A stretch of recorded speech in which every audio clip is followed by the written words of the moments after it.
नमस्कार विद्यार्थी मित्रांनो, मी अक्षय जाधव इन्फिनिटीच्या या यूट्यूब चॅनलवर तुम्हा सर्व विद्यार्थी मित्रांचं सहर्ष स्वागत करतो। तर आजचा हा विषय असणार आहे आपला की ATPची जी एक्झामिनेशन झालेली आहे त्याचा जो मेन्सचा रिझल्ट लागला आणि लवकरच इंटरव्ह्यू होणार आहेत। तर ह्या इंटरव्ह्यूसाठी इम्पॉर्टंट डॉक्युमेंट्स कोणते असणार आहेत, डॉक्युमेंट लिस्ट काय असणार आहे, या विषयावर आज आपण या सेशनमध्ये बोलणार आहोत। तर विषयाला सुरुवात करायच्या आधी सर्वप्रथम जे काय विद्यार्थी मित्र ह्या मुलाखतीसाठी किंवा इंटरव्ह्यूसाठी क्वालिफाईड झालेले आहेत तर अशा सर्व विद्यार्थी मित्रांचं मी इन्फिनिटी अकॅडमीच्या वतीनं सहर्ष असं अभिनंदन करतो।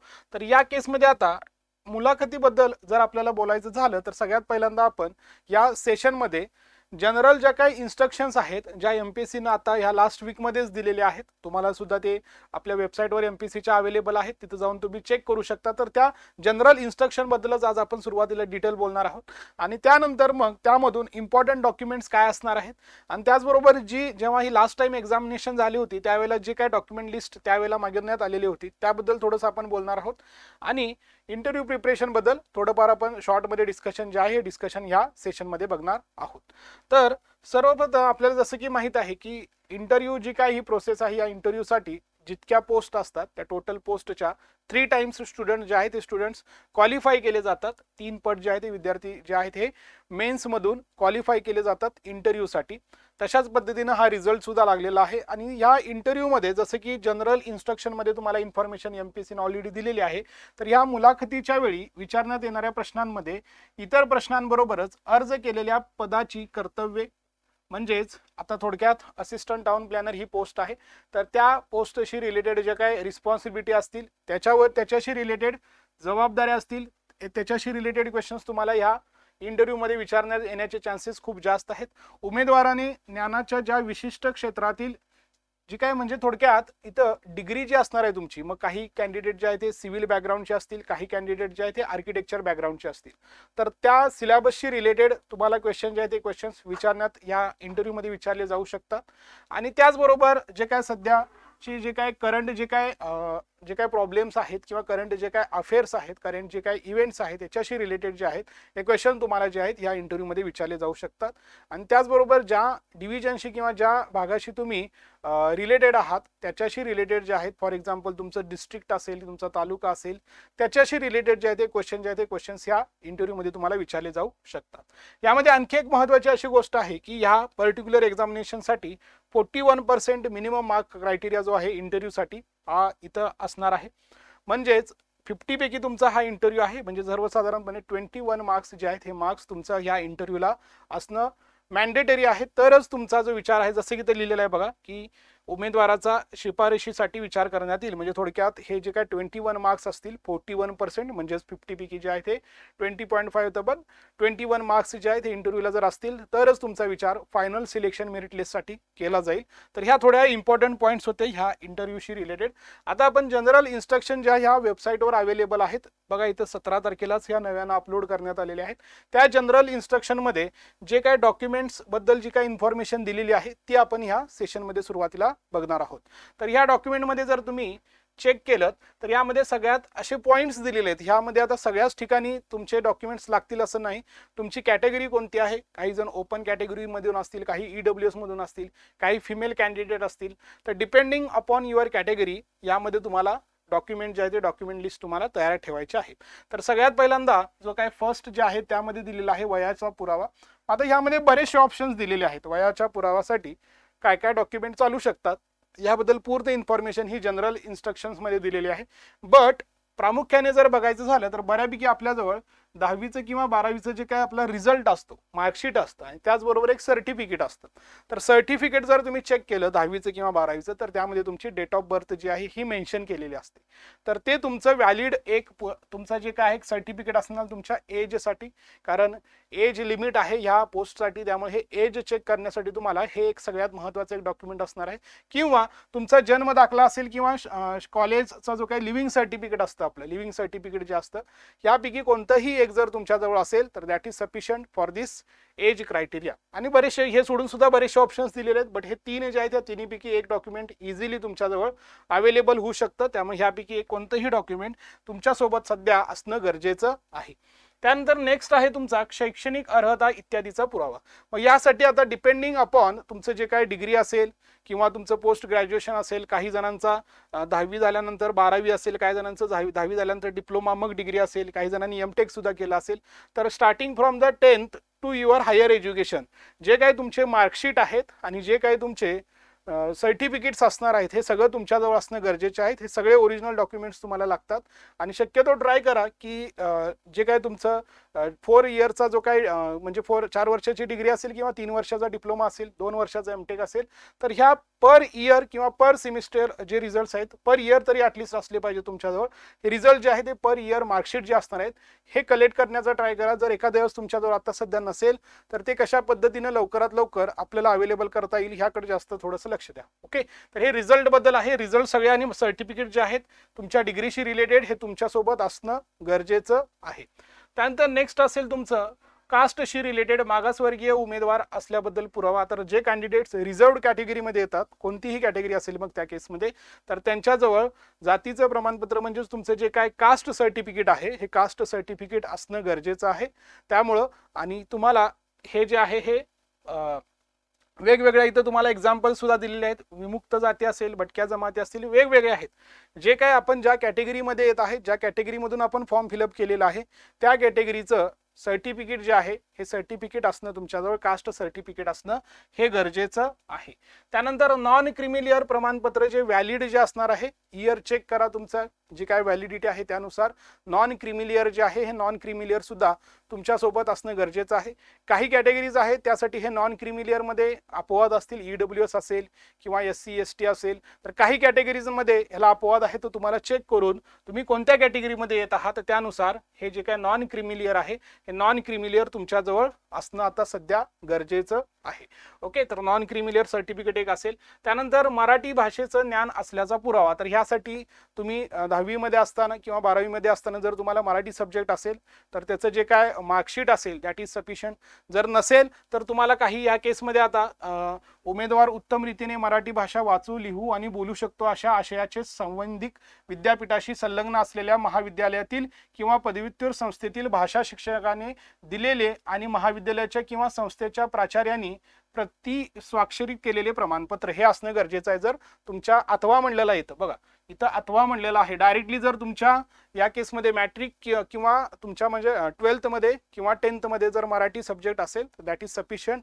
ते ज्यांच्याजवळ नाही त्यांच्यासाठी हा सेकंड ऑप्शन दिलेला आहे. तर हे सुद्धा सर्टिफिकेट जे आहे हे सर्टिफिकेट तुमच्याजवळ आत्ताच असणं गरजेचं आहे. त्यानंतर जे काही PH कॅन्डिडेट आहेत त्यांचे जे काय रूल्स आहेत, जे काय सध्या म्हणजे जे काय करंट रूल्स असतील त्यानुसार सर्टिफिकेट जे आहे हे सर्टिफिकेट तुमच्याजवळ असणं गरजेचं आहे जर तुम्ही त्या कॅटेगरीमधून फॉर्म फिलअप केला असेल तर. त्यानंतर माजी सैनिक जर आता ॲक्च्युली हे सीट जे आहेत ह्या पर्टिक्युलर म्हणजे प्रकल्पग्रस्त असतील किंवा बाकीच्या ज्या अंशकालीन असतील ह्या बऱ्यापैकी इथं आपल्या इथं रिझर्वेशन नाही आहे, त्यामुळे याबद्दल जास्त काय बोलण्याची गरज नाही. तरी सुद्धा जर तुम्ही ह्या कॅटेगरीमधून येत असाल तर याच्याशी रिलेटेड जे काय सर्टिफिकेट्स आहेत हे सर्टिफिकेट्स तुमच्याजवळ असणं गरजेच्या आहेत. आता बघा महिला आरक्षणासाठी फिमेल कॅन्डिडेटसाठी सगळ्यात महत्त्वाची गोष्ट बघा इथं काय दिलेली आहे. मागास प्रवर्गातील महिलांसाठी आरक्षित पदाकरिता दावा करणाऱ्या उमेदवारांनी महिला आरक्षणाचा लाभ घ्यावायचा असल्यास त्यांना अर्जामध्ये न चुकता बघा महाराष्ट्राचे आदिवासी म्हणजेच डोमासाईल असल्याबाबतचे, तसेच आणखी महत्त्वाचं आहे नॉन क्रिमिलियर मोडत असल्याबाबत बघा यामध्ये काय दिलेलं आहे. कुणाला यामध्ये अपवाद आहे बघा, अनुसूचित जाती, अनुसूचित जमाती, आर्थिकदृष्ट्या दुर्बल घटक यांना फक्त यामध्ये नॉन क्रिमिनल साठी एक अपवाद आहे. या 3 कॅटेगरी मधल्या ज्या काय महिला कॅन्डिडेट आहेत त्यांना, बाकी सगळ्यांना मात्र हे नॉन क्रिमिलियर जे आहे असणं बंधनकारक आहे.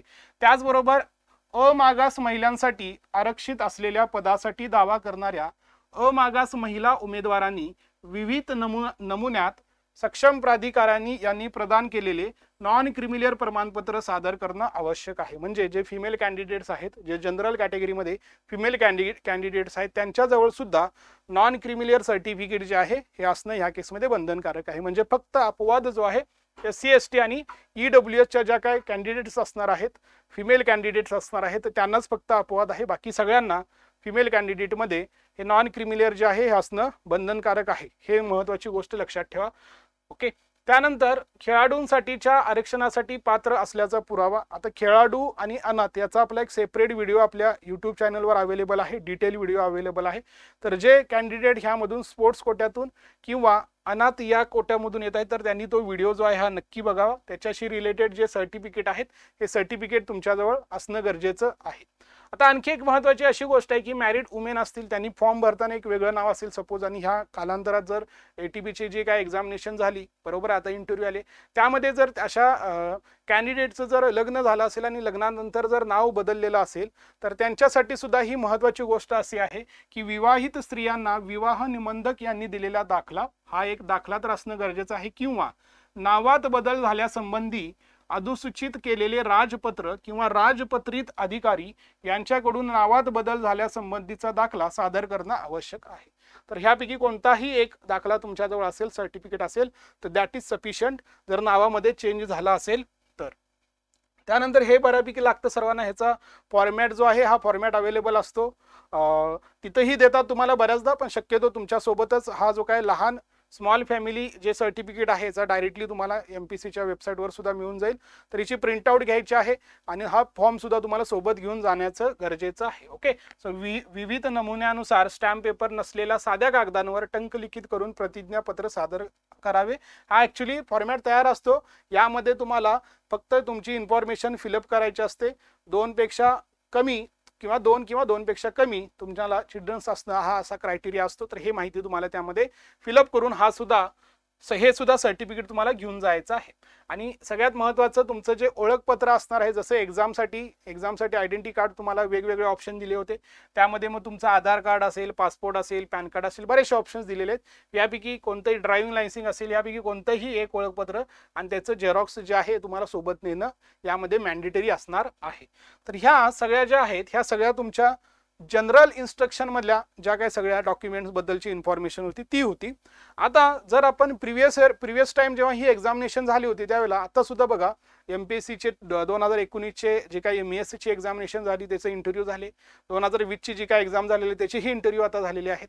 तर त्यावेळेला तुम्हाला एक मेल येतो तुमच्या ह्या इंटरव्ह्यू बाबत, आणि त्या मेलमध्ये तुम्हाला एक ॲडमिट कार्ड टाईप एक दिलेला असतं आणि त्यामध्ये तुम्हाला एक लिस्ट दिलेली असते की कुठल्या कुठल्या डॉक्युमेंट्स तुम्हाला लागणार आहेत. तर हे जेव्हा लास्ट टाइम ही एक्झामिनेशन झाली होती त्यावेळेला जे काय मेल आलेला होता त्यामधली ही इन्फॉर्मेशन आम्ही कलेक्ट केलेली आहे. तर त्यावेळेला काय सांगण्यात आलं होतं बघा, हे लास्ट टाइमचं आहे ATPचं. तर यासाठी जन्मतारखेसाठी शालांत परीक्षा प्रमाणपत्र किंवा वय व नागरिकत्वाचा दाखला, म्हणजे थोडक्यात जे काही जनरल इन्स्ट्रक्शन सांगितलेले आहेत त्याबद्दलचीच इन्फॉर्मेशन इथं तुम्हाला परत एकदा रिफ्लेक्ट होताना दिसेल. शैक्षणिक पात्रतेचे दाखले, यामध्ये गुणपत्रक असेल, मूळ पदवी असेल, जे काय आता मगाशी सांगितलं मी तुम्हाला, हे अन्न बंधनकारक होतं आणि हे सगळे मूळ प्रमाणपत्र आहेत, हे लक्षात ठेवा. हे सगळे मूळ प्रमाणपत्र तुम्हाला सोबत घेऊन जायचं आहे, हे लक्षात ठेवा. मागासवर्गीय उमेदवारांच्या बाबतीत जातीचा, जात पडताळणीचा व अधिवासाचा दाखला हे महत्त्वाचं आहे.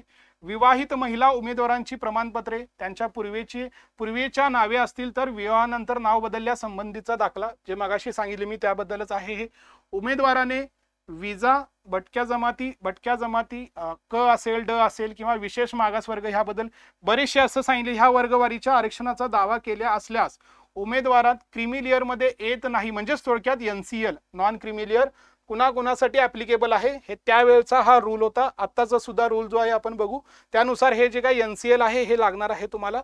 त्यानंतर परत PH बद्दलची इन्फॉर्मेशन त्या इथं सांगितलेली आहे. लहान कुटुंबाचं प्रतिज्ञापत्र तेव्हाही लागलं होतं. त्याचबरोबर जे काही खेळाडू उमेदवारांचं जे काय स्पोर्ट्स सर्टिफिकेट असणार आहे ते सुद्धा त्यावेळेला त्यांनी सांगितलेलं होतं. आता ही अशी एक लिस्ट सुद्धा दिली होती त्यावेळेला जी लिस्ट आहे अशा पद्धतीने दिली होती आणि इथं तुम्हाला इथं टिक मार्क करायचा असायचा, इथं टिक मार्क असेल, इथं टिक मार्क असेल, अशी इन्फॉर्मेशन जी आहे ही इन्फॉर्मेशन तुम्हाला फिलअप करायची असते. मग त्यामध्ये मुलाखत पत्र पासून सुरुवात होते, ओळखपत्र तुम्ही कुठलं सबमिट केलेलं आहे इथं टिक मार्क करायचे असते. फॉर एक्झाम्पल तुम्ही जर आधार कार्ड किंवा पॅन कार्ड नेला असेल तर इथं आणि इथं ह्या अशा पद्धतीने तुमची इन्फॉर्मेशन येईल. त्यानंतर जन्मतारखेच्या पुराव्यासाठी तुम्ही कुठलं ह्यापैकी ऑप्शन दिलेलं आहे, यामध्ये जर 10वीचं प्रमाणपत्र असेल तर ओरिजिनल पण पाहिजे, झेरॉक्स पण पाहिजे. त्याचबरोबर जातीचं प्रमाणपत्र असेल, जातीचं प्रमाणपत्र, जर तुम्ही ऍप्लिकेबल असाल तर, ओपन कॅन्डिडेट असेल तर इथं टिक करायची गरज नसते. NCL सुद्धा सेम तसंच, कॅटेगरी तुमची कोणती आहे जसं मगाशी सांगितलं त्या कॅटेगरीजना सोडून बाकी सगळ्या ठिकाणी तुम्हाला हे NCL लागणार आहे. तर अशा पद्धतीनं ही जी इन्फॉर्मेशन आहे ही इन्फॉर्मेशन तुम्हाला लास्ट टाइम जी आहे ही अशा पद्धतीनं फिलअप करण्यासाठी हा फॉर्म एक तुम्हाला दिलेला होता. आता जी काय करंटली जो काय इंटरव्ह्यू झाला लेटेस्ट, जो काय आपला इंजिनिअरिंगशी रिलेटेड जे इंटरव्ह्यू झालेले आहेत MPC MES 2020 एक्झामिनेशनचे, त्यामध्ये जे काय सेम अशाच पद्धतीनं जी काय इन्फॉर्मेशन तुम्हाला म्हणजे जे काय डॉक्युमेंट्स आहेत ते लागलेले होते हे अशा पद्धतीने तुम्हाला सांगितले होते. सेम तसंच आहे. परत एकदा जन्मतारखेसाठी परत तुम्हाला प्रमाणपत्र किंवा जे काय डोमेस आपलं जे काय नॅशनॅलिटीशी रिलेटेड जे सर्टिफिकेट असतं ज्यामध्ये तुमचं डेट ऑफ बर्थ जे आहे मेन्शन असली पाहिजे असं डॉक्युमेंट लागतं. त्यानंतर परत तुमची जे काय डिग्रीशी रिलेटेड जे काय मार्कशीट आहेत, जे काय तुमची डिग्री सर्टिफिकेट्स आहेत हे तुम्हाला मूळ जे आहेत हे मूळ प्रमाणपत्र ओरिजिनल डॉक्युमेंट्स सोबत नेणं यामध्ये, आणि त्यासोबतच झेरॉक्स सेट जे आहेत शक्यतो 2 झेरॉक्स सेट जे आहेत ते 2 झेरॉक्स सेट घेऊन जावा सोबत. त्यानंतर मराठी भाषेचे पुरेसे ज्ञान असल्याबाबतचे प्रमाणपत्र, जसं मगाशी सांगितलं यासाठी 2 ऑप्शन्स होते. ओके. त्यानंतर सेम तसंच मॅरिड वुमेनसाठी जे मगाशी सांगितलं नाव बदललेलं असेल, जर तुमचं नाव बदललेलं असेल तर त्याच्याशी रिलेटेड जे सर्टिफिकेट आहे ते. त्यानंतर बघा NCL सुद्धा इथं तुम्ही तुमची कॅटेगरी चेक करा, ह्यामध्ये दिलेलं आहे. ओके. कोणत्या कोणत्या कॅटेगरीसाठी NCL जे आहे हे बंधनकारक आहे हे इथं दिलेलं आहे, आणि महिला आरक्षणसाठीचं जे ॲडिशनल होतं ते मगाशी मी तुम्हाला सांगितलेलं आहे. ओके. जातीचं प्रमाणपत्र असेल म्हणजे कास्ट सर्टिफिकेट, खेळाडूशी रिलेटेड जे आहे खेळाडूशी रिलेटेड जे काय तुमचे सर्टिफिकेट्स असतील ते सर्टिफिकेट सोबत नेणं तुम्हाला गरजेचं आहे. जे काय अनाथ असणार आहेत त्यांचं जे काय सर्टिफिकेट्स असणार आहेत हे सुद्धा तुम्हाला लागणार आहे. त्याचबरोबर लहान कुटुंबाचे असेल, त्यानंतर तुमचं माजी सैनिक असेल किंवा अधिवास प्रमाणपत्र असेल, पॅन कार्ड असेल किंवा परत PHशी रिलेटेड असेल, तर हे जे आहे हे आता लेटेस्ट जे काय आपल्याजवळ डॉक्युमेंट अवेलेबल आहे त्यामध्ये जी काय लिस्ट दिलेली आहे तर त्या लिस्टमध्ये तुम्हाला ही इतकी पूर्ण इन्फॉर्मेशन जी आहे इन्फॉर्मेशन अशा पद्धतीनं दिलेली होती. तर हा झाला सगळा पूर्ण तुमचा डॉक्युमेंटशी रिलेटेड पार्ट. आता डॉक्युमेंट तर तुमच्या सोबत आता ह्या कलेक्ट ठेवणं गरजेचं आहेच, ही तर प्रायमरी स्टेज आहेच तुमची, पण सोबतच ही जी काय इंटरव्ह्यू असणार आहे त्या इंटरव्ह्यूचं प्रिपरेशन सुद्धा स्टार्ट करणं तुम्हाला सगळ्यात महत्त्वाची गोष्ट असणार आहे की लवकरात लवकर ह्या इंटरव्ह्यूच्या प्रिपरेशनचं तुम्हाला स्टार्टिंग करायचं आहे. काही विद्यार्थी मित्रांनी ऑलरेडी प्रिपरेशन स्टार्ट सुद्धा केलेलं आहे. ओके. तर अशाच ह्या इंटरव्ह्यू प्रिपरेशनसाठी इन्फिनिटी अकॅडमी ही एक स्पेशल बॅच जी आहे मॉक इंटरव्ह्यू बॅच ही लॉन्च केलेली आहे ऑलरेडी. बऱ्याच विद्यार्थी मित्रांनी चांगला रिस्पॉन्स सुद्धा दिलेला आहे या बॅचसाठी. तर ह्या बॅचमध्ये थोडक्यात काय असणार आहे आपण बघूयात. तर ह्यामध्ये तुम्हाला बॅच तर असणार आहे, यामध्ये मॉक इंटरव्ह्यू तर मिळणार आहे, पण आणखी एक महत्त्वाची गोष्ट असणार आहे यामध्ये की जे काय इंटरव्ह्यूसाठीचं स्पेशली ATP इंटरव्ह्यूसाठीचं जे काय गाईड बुक असणार आहे हे सुद्धा तुम्हाला ह्या इंटरव्ह्यू बॅचमध्ये मिळणार आहे. तर ह्या बॅचबद्दलची एक थोडक्यात आपण माहिती या व्हिडिओमध्ये बघून घेऊयात. यामध्ये बघा आता तुम्हाला सगळ्यात महत्त्वाचं म्हणजे ऑफलाईन मॉक इंटरव्ह्यू मिळणार आहेत तुम्हाला, ते पण 2 मॉकलाईन इंटरव्ह्यू मिळणार आहेत. असा एक आपला सुसज्ज असा एक स्टुडिओ आहे इंटरव्ह्यूसाठी, स्पेशल स्टुडिओ आहे. त्यामध्ये तुमचे 2 ऑफलाईन मॉक इंटरव्ह्यू होणार आहेत. जसे MPSC जे काय इंटरव्ह्यू कंडक्ट करतं सेम तशाच फॅशनमध्ये, म्हणजे जे आपण म्हणतो की रंगीत तालीम आपली झाली पाहिजे सेम तशीच असे तुमचे मॉक इंटरव्ह्यू जे आहेत ते पण 2 मॉक इंटरव्ह्यू आपले होणार आहेत. त्याबरोबरच आपले वर्कशॉप असणार आहेत, बरेचसे असे वर्कशॉप्स असणार आहेत ह्या इंटरव्ह्यू एक्झामिनेशनच्या प्रिपरेशनसाठी. वेगवेगळ्या ऑफिसर्स थ्रू किंवा वेगवेगळे टेक्निकल सब्जेक्टचे एक्सपर्ट जे आहेत त्यांचे वर्कशॉप जे आहेत ते वर्कशॉप तुम्हाला ह्या बॅचमध्ये मिळणार आहेत.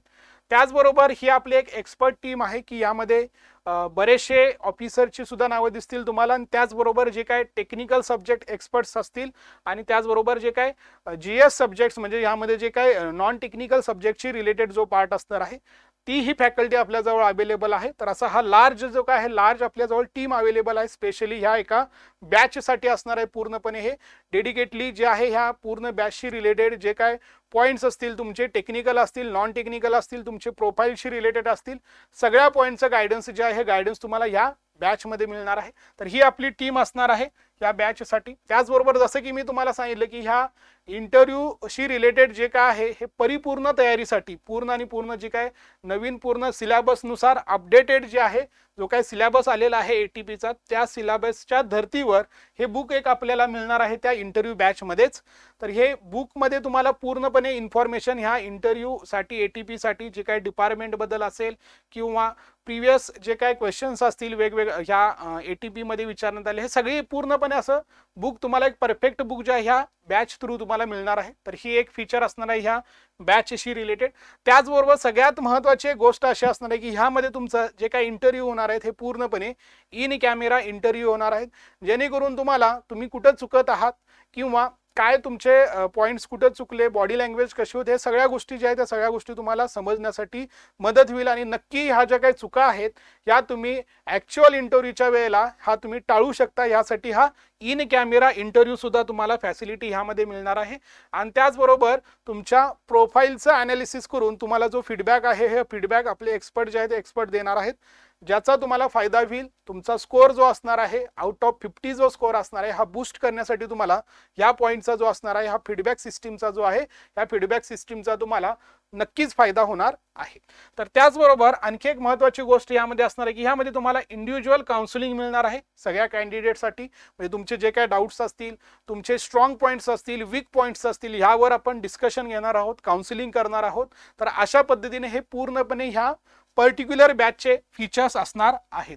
तर नक्कीच तुम्ही ह्या बॅचचा फायदा करून घ्या, कारण कट ऑफ खूप हाय गेलेला आहे.